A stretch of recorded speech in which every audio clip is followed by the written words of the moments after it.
So tonight, nothing short of a mega unboxing. 32 bottles of wine, I'm pretty sure. Not even exactly sure on the count. You can check at the end. Got prices for all of them. Bought them all today from the Princeton Corkscrew and from Glendale Wines.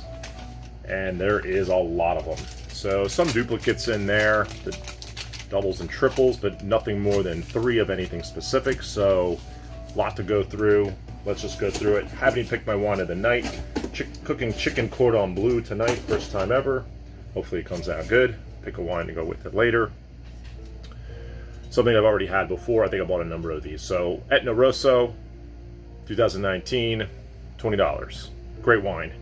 Light, between Pinot and Nebbiolo. More I'd say towards Pinot. So light white wine drinkers, Pinot Noir drinkers, try Mount Etna. And this wine is awesome. So there's that one. Let's see if we could do some over here and get rid of this box. No, we'll do that after. Mount Etna. I think I got a few of those, or 2 of those. So there it is, second one. I know I got a number of these, and I talked about this in a video prior. 2017 Val d'Huez Rebelle d'Odrel. This wine was 25 bucks, up to 27 bucks. Still over delivers for that price. Really awesome. I just saw Wine Spectator to 2018. Got another ridiculous score. This got a 94. I don't really care that much about scores, but these scores drive price, drive quality, drive demand. The 2018 is getting a 95 score, and I saw it at Wine Spectator, price $40. So there it goes. These scores are driving price. So maybe one of my best kept secrets of an amazing wine that over delivers might be gone after this vintage. So I bought 1, 2, and 3 of them. They are great, great wines. Big, brooding, delicious, but complex. Just great, great, wonderful wines. Felsina Rancia, 2016, Chianti Classico Reserva. Spoken about Chianti Classico many times. Reserva. This is the best Chianti Classico Reserva I've ever had to date in my life. It's the Rancia from Felsina, $50. Tastes like a Brunello. It's amazing. Amazing. And I can't wait to try it again. I think 2016 is, I think, nothing short of an amazing vintage out of Tuscany for Chianti. So awesome, awesome, awesome wine. Probably only the second or third time I'm ever having it or ever bought it. So there's that. Talked about champagne, of course. All these Cremants I've been talking about. Well, here we go. Classic champagne. Pierre Peters, California. Champagne from France. French. The legit stuff. Blanc de Blanc, Chardonnay, Grand Cru, Pierre Peters, grower champagne. They make their own grapes. They make their own, with their own grapes, they make their own champagne. So a lot of the growers sell their champagnes to big houses. I think it's like 80 or 90%, 80% or something. This Pierre Peters makes it themselves. I haven't had the higher expressions of Pierre Peters. I've wanted to try them. This is one of the best champagnes, I think, for, I mean, it's $50, but it's amazing. Better than Veuve Clicquot and some of the ones that are in the similar price range. Pierre Peters, awesome champagne. What's next? Jim Clendenin recently passed away. So he is the proprietor of Au Bon Clement, or he was. This is a Santa Barbara County Chardonnay. I think all his wines are awesome. Everything I've ever had from him, from Au Bon Clement, or anything he's ever made with his name on it, has been amazing. Rest in peace, Jim Clendenin. Sort of a guy that went off the beaten path with when he went to winemaking. No idea what he passed from. Definitely younger guy, not old, but sad to see him go. We'll drink his wine in his memory. Oh, I'm not even going through these prices. Oh, that one is how much? $18. So an $18 Chardonnay, unbelievably good. Very good. Very restrained too. I don't talk a lot about port. I probably should one day. There's so many categories of port. Port being another sort of complex category. This is Juarez 2008, late bottled vintage, but it's called bottle aged. So there's all these classifications of port. I'm not going to go through it all today. There's just too many wines to go through. But I believe the late bottled vintage, LBV, bottle aged, or when they say traditional or something like that, there's some sediment at the bottom. These wines have more of a viscosity, more of a character. This wine's, I think, only $25. Certainly out delivers $25.50. Over delivers for its price. poor man's vintage port for sure in a sense. So great wine, great port. So cigar, something to have it with, or with dessert, just a great one. So Etna Bianco, buying a white from Mount Etna, made from, what's that grape again, and I am blanking. I think it starts with a C, but the red bean Nerello Mascalesi, C. Cavalcanti, something like that. It's not Cavalcanti though. Some other grape starts with the letter C. Good acidic, flavorful, volcanic soil white wine out of Mount Etna. Again, not expensive, very affordable. This one is $20. So an amazing white for $20 out of Italy.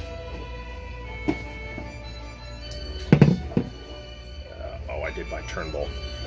Turnbull Cabernet. I loved this Cabernet. So Cabernet, Napa Valley, 2017. You almost can't go wrong. $50. That's the price range. You buy a bottle of wine from Napa, good vintage, which is pretty much every vintage from 2003 to 2019, minus the 11s. The 11s are probably the weakest of the vintages, but I'm sure they're still great out of Napa. Napa being one of the most pristine growing regions in the entire world. And this wine, about 50 bucks. I've had Turnbull a number of times. I think this wine is amazing, but $50.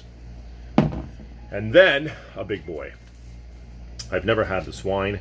This wine, cost me $142. So Dunn Vineyards Howell Mountain, a great place in Napa Valley for amazing Cabernet. This is a 2012, an amazing vintage out of there. I'll be extremely, extremely excited to try this wine. I've never had it. The alcohol, 13.9, feels a little restrained, which is awesome for California. I expect unctuous fruit. I expect complexity. I expect everything that this Dunn Vineyards is known to be. So, sort of legendary. People that are in that Cabernet world that afford wines like this on a regular basis absolutely know it. But it's $142. So, this compared to Turnbull will be an absolutely great contrast. That'll happen on Saturday. Contrast between Turnbull and Dunn Vineyards, and we'll see. Vintages are very different. 2012, this has a little bit of age on it. It's going to still taste very, very youthful. 12 was an amazing vintage out of Napa. 17 is an amazing vintage out of Napa, but a good 5-year difference there. So that was the wines, the 12-pack I bought from Glendale, then at Princeton Corkscrew. Start going through those. So they always talk about this red blend on their website, and it's called Horse and Plow, and made with organic grapes. Who really, I mean, it's cool and all. Doesn't really say exactly, except North Coast. It is 41% Carignan, 22% Petit Syrah, 19% Grenache, 18% Syrah. So just an absolute red blend of things I normally don't even see together. We'll see. I don't know what to expect of it. So $25, pretty sure. $25 wine. Or some Plow. Yes, $25 wine. We'll see. Don't know anything. Don't know much about it. They advertise it a lot as a very great, affordable red wine. We'll see if that holds true. So bought a few sweet wines for some of my friends that like have sweeter taste buds. I don't really drink this. I used to in my youth. Moscato d'Asti, a sparkling wine made out of Italy that's very sweet from Moscato grape. So not much to say about that. That's a sweet fuzzy wine, sweet sparkling wine out of Italy. Very popular for those that absolutely love that type of style. It's $17. So there's that. Godello. So Spanish white wine that sort of is the comparison to Chardonnay is Godello to me. Godello is a bigger white grape out of Galicia, out of Spain. Haven't had this one specifically, but I always like Godello. There's a few others. There's a Godello with some oak aging on it that I absolutely love. I don't remember the name of it offhand, but when I see a Godello, I typically will buy one. So another sweet wine, but red. This is, what is this one called? Brachetto. It's an Italian sweet red. Yes. Brachetto is the grape, I'm pretty sure. $21. Sweet red wine, low alcohol, very low alcohol, out of Italy. Hopefully my friends that like a sweet red will enjoy that. I don't know. This is a Sancerre. So Sancerre, Loire Valley, Sauvignon Blanc. One of the best places for Sancerre in the world. I'm sorry, for Sauvignon Blanc in the world, dry Sancerre. This is supposed to be from old vines.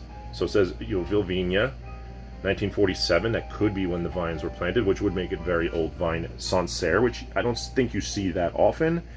This wine was a little bit more money, $29.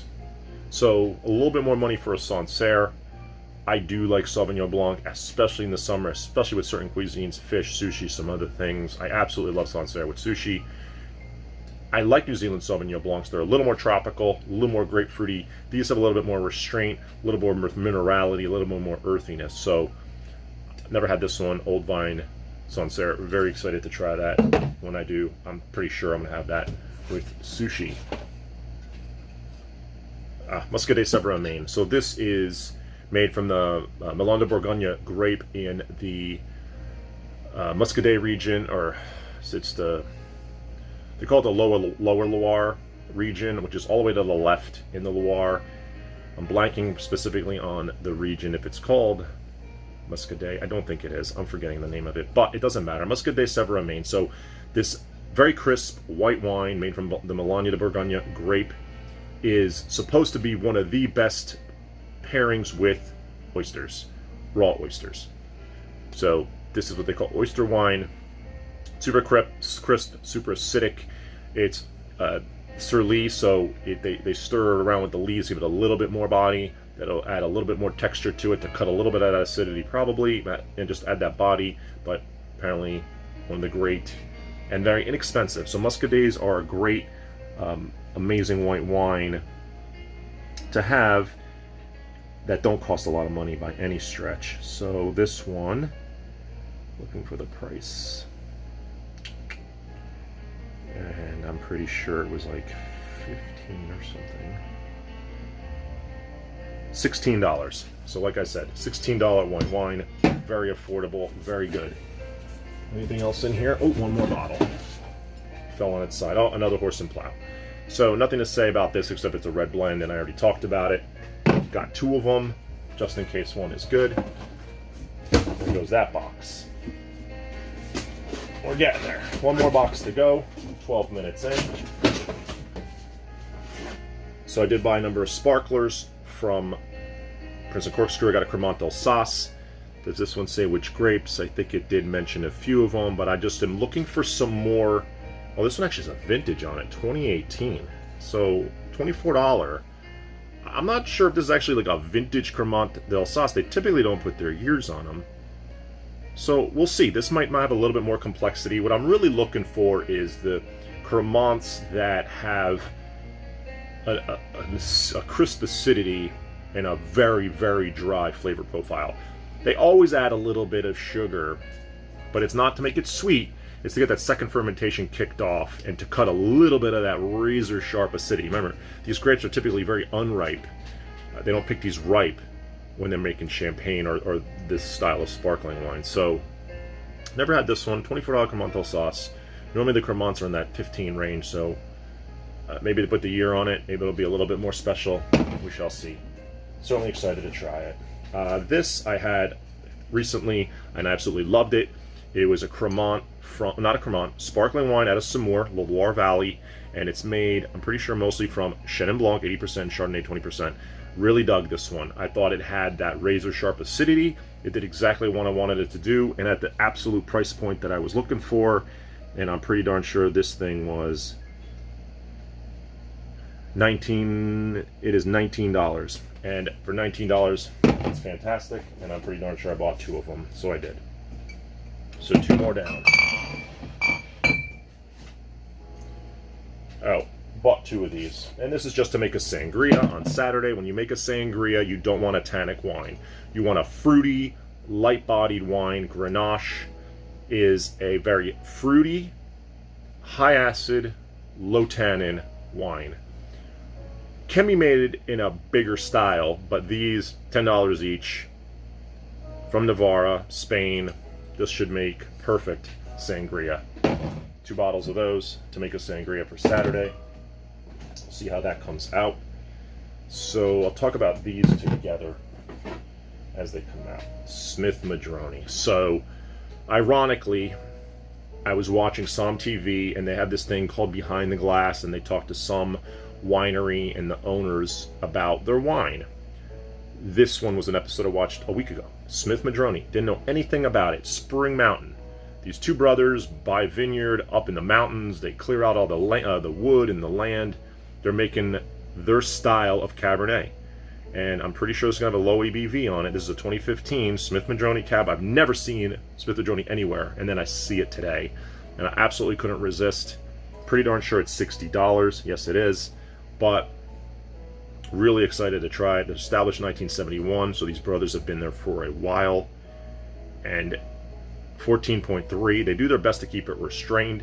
They're going for that older 80s, 70s style of cab, so they said. We shall see.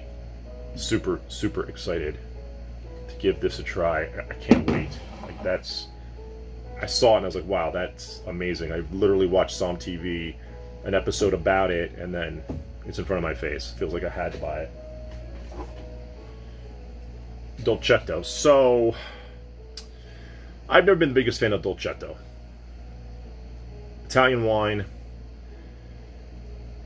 And I bought 2 of them. This is from Elio Grasso, 2020. And they're supposed to be delicious wines. I feel when I had them, they had a dryness to them. This was a long time ago. My palate has absolutely changed since then. They're very affordable red Italian wines, sort of underrated because of the Dolcetto grape. This one, Elio Grasso, $22. So I think both of them are $22. I bought 2 of them. Dolcetto d'Alba. There's also Dolcetto Dogliani, which I did not find. If I would have found, I got it. 13.5. So, see, I'll give it a try again. Haven't had one in a really, really long time. Wasn't the biggest fan the last time, so we'll see. So, like I said, I'm gonna do all those together. What is this here? Oh, the other Dolcetto. So this is Bruno Rocca, Trifoli Dolcetto d'Alba 2019, 13% alcohol. I mean, I guess this would be what you call Italian table wine, weekday wine, pizza wine. I don't know. Definitely going to try it again. Always got to give something a second try, even a third try, especially as your palate evolves over time. You just got to try things more than once. So before I do that one, always looking for Cabernets that are awesome. Obsidian, I discovered recently. An Obsidian for $30. Volcanic soil. It was recommended in a book I'm reading about volcanic soils by John Szabo. Is unbelievably good. I don't have it here. I absolutely will be buying more, maybe a case. It's just that good of a wine, especially when you decant it. An hour or 2 in, the wine is complex, luscious, has layers, reminds me a little Bordeaux, but absolutely Napa, and God, it's amazing. I can't wait to have more of it. So, anyway, always looking for Cabernets, especially for $30 that deliver like that. Don't find that many that way. Hoping that this one is also, but we shall see. Nichols 2019 Cabernet. It's called Origins from the Knights Valley AVA. Not a lot of wines come out of the Knights Valley in Sonoma. It's just how it goes. There's not a lot of vineyards out there. Not a lot of Cabernet out there. There's some. Just not one of the most prominent areas. It's not one of the prominent areas for Napa. It's not Alexander Valley or Napa Valley. One of these areas that is very well known for Cabernet out of California. So I bought 2, and I think they're, let's check the price on these. 30 Nichols, $25 each. So this is probably gonna be the wine I open tonight. I have 2 of them, so I really want to see if this is gonna be that special wine that could make, you know, if this is better than Obsidian. I mean, I'd be in absolute shock. I don't know that much about Knights Valley. I read a lot about it recently, that AVA, and sort of unheralded, but absolutely for no good reason. So we'll see. And then they had a Napa Valley version, Nichols 2019. So I saw this, I said, hey, this one was $33. I figured, what the heck, you know, try that one too.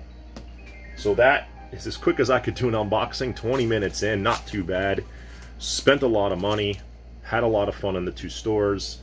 Can't wait to try so many of these. Some will be trying Saturday, some over time.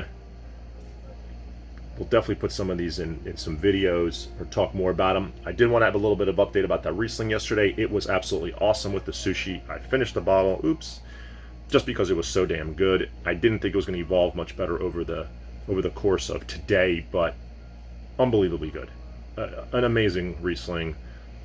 And even though I said I wasn't in the mood for it after I drank it with the sushi, it was paired perfectly with the sushi, and was really happy I opened it. I absolutely will buy another one or look for that GG. And I did find out that means single vineyard.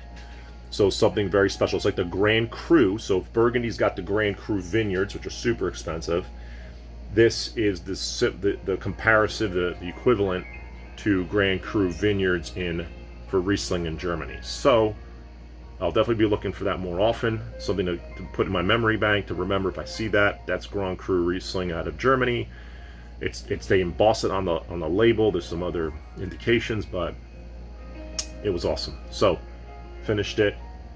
Gonna go see if my dinner's ready. Gonna open up one of these Origins. Maybe I make a second video. Who knows? It is already 9 o'clock and I'm pretty starving, but that's the mega unboxing, and that's it.